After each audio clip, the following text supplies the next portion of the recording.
welcome to the next part of Uhus Jugger tutorials. I know it has been some time since the last tutorial, and I'm very sorry about that, but as you know, life can get in the way, and also I always want to find a special place for recording that does not always work out well, so there are recordings that are just going to the trash can, and also, well, there are other things like this fantastic fuel rats. Right, all rats, go!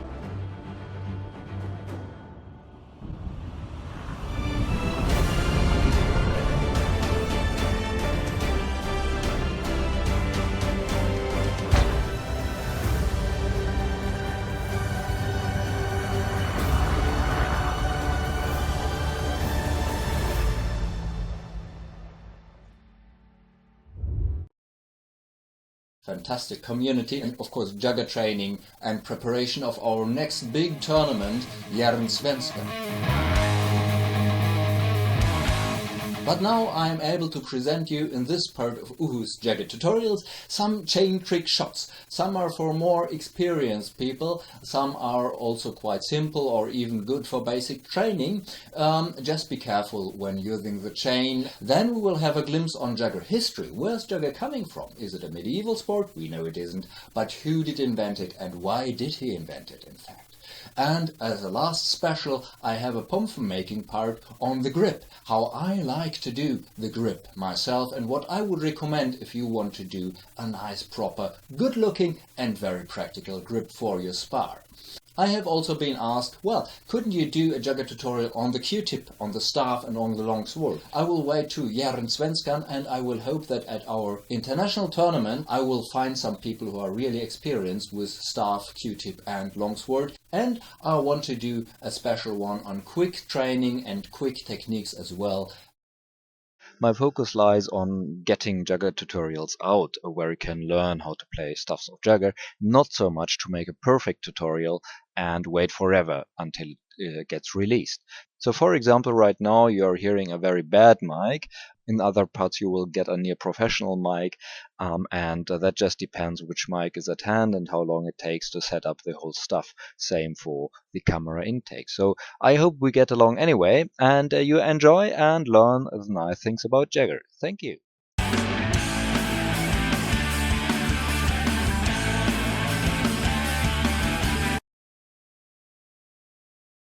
Very confusing for your opponent most of the time. If he expects you to come fast, you can also change the speed of the chain as you wish, and then suddenly attack with a slow or fast. The same thing applies for the height of the chain. That means you can usually try to threaten him on the upper body and then look into his eyes. Don't look on his feet, don't look on his spar. Always look into the eyes, or better into the face of your opponent, and then you are threatening him up there on the body, and in fact you are doing a low attack. At the same time, also a fake is always a nice thing. Swinging and don't attack in fact, but delay your attack for rush just after your fake attack.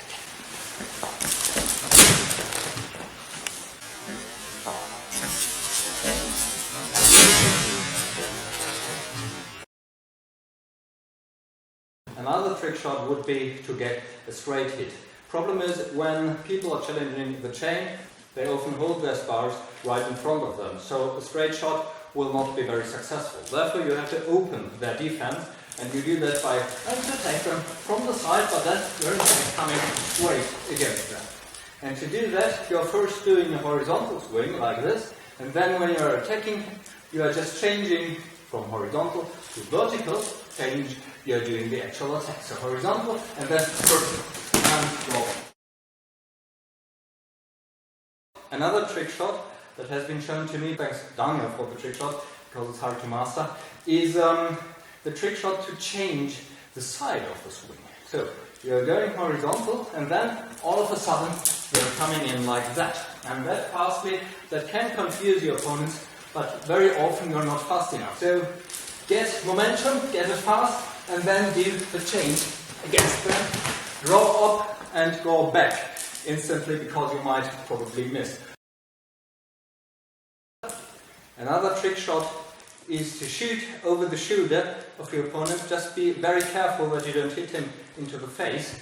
And that's like that. And I'll throw it back with force. Then you mostly will hit him or her on the arm. Doing so as if you have missed the player, as if you were shooting out your chain too high, like that, but then you're drawing it back and hitting him in the process of drawing your chain back.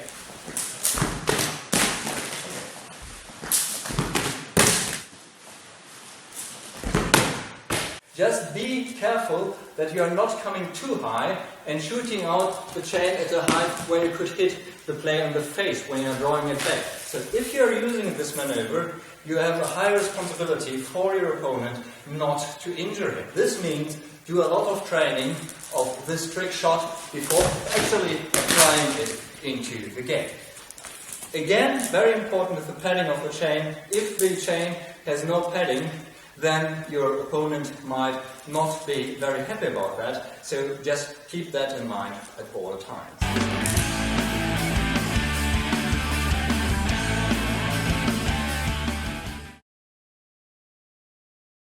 For the training of the chain, the problem is if you're always training only one side, your shoulder will be in bad shape, in bad condition after a certain time. Therefore, I would recommend that you, first of all, hear what your body says. If your shoulder is starting to hurt, then it might be time for rest. And on the other hand, it might be quite good to change the hand for chain training, so you have both shoulders who are stressed by the training itself. So this shoulder once, and then after training it with this shoulder, just change it to the other shoulder, so the other shoulder gets its share.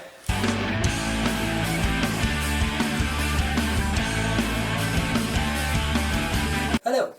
The matter of grips came up recently, and some people have said that they would use grips without any cover. So, for example, if you are using a fiberglass rod, this one just with your bare hands. Well, that might not be the best of all ideas, considering how much it hurts if you get such a small thorn from this fiberglass into your fingers. Therefore, I consider it, well, a good idea to at least cover the fiberglass rod, also because it's quite a very hard material. And if you get hit into your face, which can happen especially if you are a cutie player, hitting your opponent into his face when you're pushing, then he would be really thankful if you have covered your grip with something and not having just bare fiberglass. So even if you are wearing gloves and fiberglass, I would very, very, very much recommend to cover your grip. You should really do that. And many people resort on tape.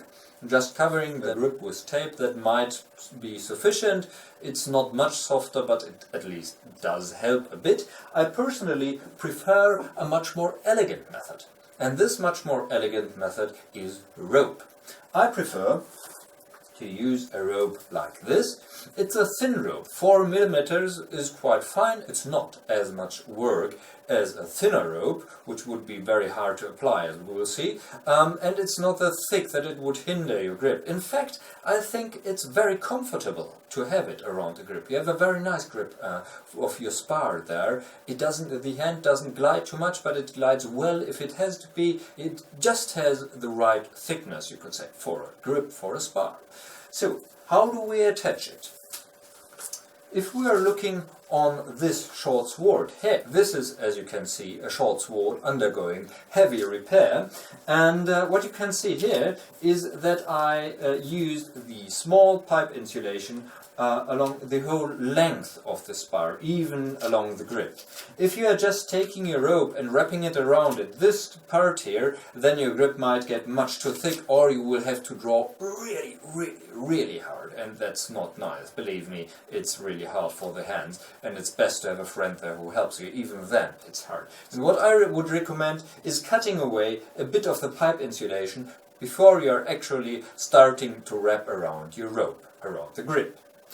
Also, I would recommend to use some double-sided tape and apply a layer of double-sided tape along the whole length of your grip.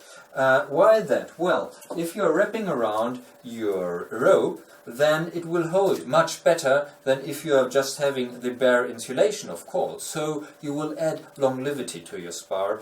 Now, if we're looking at the rope itself, then I would recommend to open it up so that you have 3 individual threads instead of just the whole rope, and just putting the 3 threads, you can even open them, that would be even better, putting them on the double-sided tape, gluing them to the tape so that they hold like that, and then putting a thumb on it, doing one first round like this around the whole spar, thumb on it, draw really hard, and now putting your rope over it like that.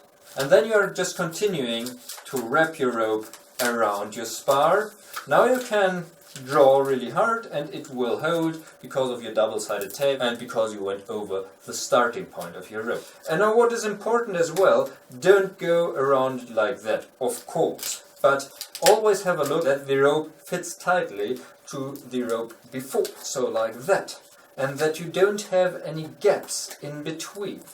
That's very important, because if you are not careful and if you are having gaps between the different rope parts, then when you're ready, the rope might glide together, it might become longer, and through that your grip might just get loose here, and that's not very nice. So care for it that you always wrap it around both tightly with force and that it fits without a gap.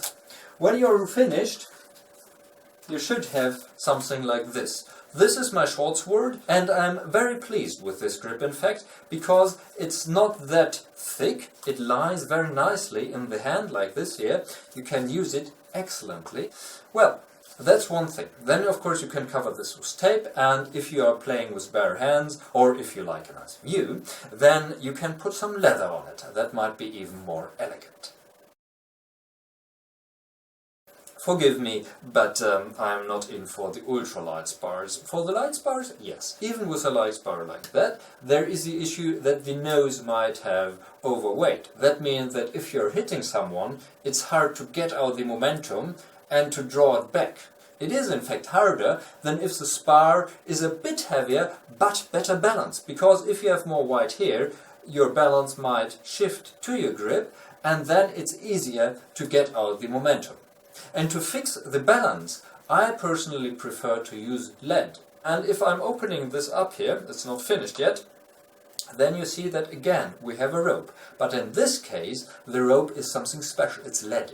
And I use lead to balance my Pompfen. We are using it for about maybe 20 years, I don't know, in Germany, and I don't know of a single case that someone got hurt just because of the lead. So if a country or groups do ban metal in spars, then I really can't see the point, in fact. If you're using this kind of lead rope, which is normally used to add weight to gardines. If you're using this, of course, you can wrap it around. Again, I would suggest using double-sided tape. Wrapping it around, draw not too hard, otherwise it might just snap. And when you are finished wrapping it around and fixing it, then comes the most important part, and the part why it is not a problem to play with lead in your grip. And the thing that you need there is, of course, a bit of padding.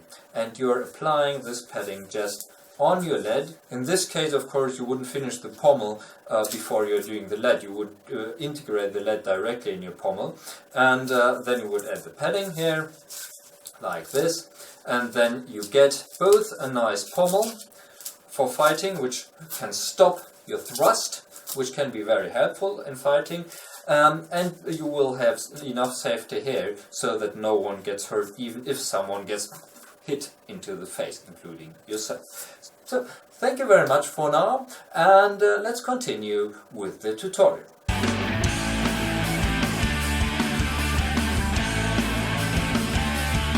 Welcome to a brief history of Jugger.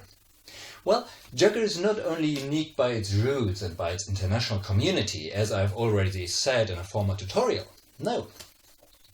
Even its history is quite special. And Jugger does not have roots in the medieval times, as some people might suspect when they are seeing it first. No, Jugger is really unique in that respect as well, because it has been a screenwriter who invented Jugger. And this was David Webb Peoples, screenwriter and director of Blood of Heroes, also called Salute to the Jugger. And David wanted to have something special. In his movie, Blood of Heroes, or as said, Salute to the Jugger, one is shortened, the end is missing, so try to get the full version. I can only recommend that. He tried to make a movie about a group of, well, some kind of sportive traveling musicians. That was the analogy he used when I spoke with him about why did you invent a film with a small team of juggers traveling around the desert after the apocalypse. And, well, he said he was inspired by the short story Rollerball, but he didn't want to have big companies in the background steering everything and stuff like that. No, David wanted to have a small group, as said, like traveling musicians, fighting against the teams of each village and making their way down to the elite team of the Red City, a big vault below the desert, and play against this elite team. So a very sportive, very individual, quite anarchic aspect, and well, I like it personally. And David said that the term jugger is also artificial. It does not exist, in fact. You have the bird falco jugger, which is the Latin term for this bird, but you do not have jugger as a word before jugger has been shaped. You have juggernaut, which is a maneuver in football, for example, and David said that when he made Blade Runner, his daughter came up with the idea not to say robots or something like that, but to say replicants to these artificial intelligences, to these persons around there. And so he went the same road with Jugger. He shortened juggernauts to Jugger and used that as the main name for the sport.